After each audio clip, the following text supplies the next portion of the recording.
every time that we have in the future one defeat like that, I'm going to be like that. I'm going to say sometimes I hate my players, sometimes I love my players, sometimes I want to quit, sometimes I want to be here for 20 years, sometimes I love to be with my players, sometimes I don't want to be with him. So again, I need to improve on that. It's going to be hard. Hey everyone, how's it going? Welcome back to the channel. Hope you guys are all doing well. So as usual, difficult week if you're a Manchester United fan. Awful performance against Grimsby and getting knocked out of the EFL Cup on penalties at Grimsby. So yeah, very difficult match to watch. I thought it was pretty appalling from start to finish. Losing on penalties. I thought the penalties were a shambles, to be honest with you. It's a goalkeeper that I've actually defended on numerous occasions. But at this point, it's enough is enough of Andre Onana, really. Just, such a poor goalkeeper. And how many chances has this guy got? So yeah, enough is enough with Andre Onana, and hopefully, a few more days left in the transfer window. Hopefully, we can look to get a new goalkeeper and a new midfielder. So after that match, obviously, Ruben Amorim came out with some comments that were very surprising, in my opinion. Sounded a little bit like a resignation, saying, there does need to be a change in these situations. You can't change 22 players. So let's see what happens after the international break. And, he did sound very defeated to me. And look, I don't think you ever like to see that. Ruben Amorim, I've actually been very critical of him. But I do think he is, a decent guy and things like that. And I don't think you ever, want to see someone lose their job or, see someone going through a difficult period. Obviously, he's come out today as well and, clarified his comments, saying that, that's how he felt at the time. At sometimes, he hates his players. Sometimes he loves them. Sometimes he wants to quit. Sometimes he wants to stay here for a long time. So yeah, obviously he was emotional after that Grimsby defeat. I think it's good that it means a lot to him. I think that's always good that your manager is passionate. But as for Ruben Amorim, to me, again, this is someone I've been very critical of, and I think I'm right to be critical of him. I do want to preface this by saying, of course, is he the only problem? Is he the biggest issue? No. I think that goes obviously back to the Glazers. I don't think Ineos have been great. I think some of their recruitment this summer has been decent, but they've not got rid of enough players for me, and they've moved too slow. You saw Sesko in that match. Sesko could have been ages before, and then now he's adjusting. Already a few games into the season. So again, I don't think that Ruben Amorim is the biggest issue, but I think he's one of them. I think he's one of the issues. For me, from day one, this guy has not been good enough. For me, in my opinion, and I think that match tomorrow against Burnley. Look, I think even if he were to lose it, I don't think he's going to, go ahead and get sacked or walk away. But I think the writing may be on the wall. I think the biggest thing for Ruben Amorim, I think in the media, they've mentioned it a lot as well, is the formation. And really with Ruben Amorim, look, I didn't really want him from the start. And for me, to be honest, he just reminds me of Ten Hag.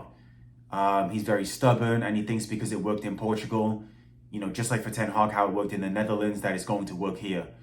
And that's just not the case. I think this is a manager that, for me, does not know how to win Premier League matches. I think in terms of the formation, if I was a coach, obviously I'm not, but if I was a coach, then I would actually adapt my system to the players that I have. It's a massive pet peeve of mine. I do not like these coaches that they've got their set system and they will never ever change it. I do not like coaches where, Ruben Amorim has said that Bruno Fernandes and Kobbie Mainoo are competing. Bruno Fernandes is his captain. No matter how bad Bruno Fernandes plays, he will start every single game. I don't like that type of coach. Yes, I think you do have to back your players, but I like coaches that are flexible. I think, you've seen Sir Alex Ferguson be flexible. I think you've seen it with Pep Guardiola as well. My favorite coaches, can adapt their system to the players that they have. And for me, this is a manager that does not seem to do that. I think a big issue, number one, is in the defense. I think we're playing 3 central defenders. For me, do you really need 3 central defenders at Grimsby? And also, I mean, even in some of these Premier League matches, I don't think you need three centre backs there, especially if you've got one striker, you've got an extra man. So for me, I think, especially if we're losing or, we need a goal, I would like to see him, even in that final against Tottenham, get rid of one of the centre backs and, get another midfielder or another attacker on the pitch. I think in midfield, we're all over the place. I think this team, is craving out to have a three in midfield. I think, our players suit that. And a two-man in midfield, especially with one of those midfielders, Bruno Fernandes, who Paul Scholes himself, Paul Scholes was a Manchester United and just a, England legend in general, said, Bruno Fernandes, he would hate to play with him because he's all over the place, has no defensive discipline, has no positional awareness. Casemiro, who's getting a little bit older, you're forcing him to, have him as a midfield partner, and the midfield's wide open. I think as well, Amad Diallo playing as a wing back on the right, I don't think he's great. I think this team is set up really for a 4-3-3, in my opinion. I think our centre backs are good enough in terms of De Ligt and Yoro to play two at the back. I think in midfield, I would like to see a 3. I think whether that's, I think Casemiro and Ugarte. I know Ugarte's been poor recently, but at least he's a, defensive-minded midfielder. I think in front of them, you could put, either a Cunha or Mount or, Mainu. I think we've got an abundance of players, in that role. And then as a front three, I think you can play Mbeumo, Cunha, and a striker, so that's the way I would do it. And I think, yes, Ruben Amorim, has he got much help from the board? No. Has he, is he the only problem? No. Can his players perform better? Yes, absolutely. But for me, I think there's changes there that, could be made. And I think if this is a manager that's just going to, stick with his system, and try and force it upon us, regardless, then I think he's in some serious trouble.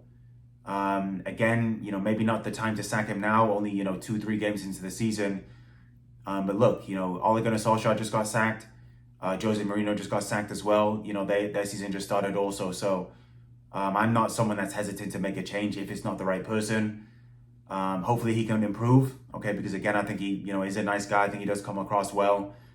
But yeah, this is one of the biggest clubs on the planet. So hopefully, we can start to get some results. So those are my thoughts. As always, let me know what you guys think. Always do, always interested in what you guys have got to say. As always, thanks for tuning in as well. We just hit 500 subscribers. So, very pleased about that. And yeah, again, hopefully we can get a result tomorrow against Burnley. And, get a nice victory before the international break.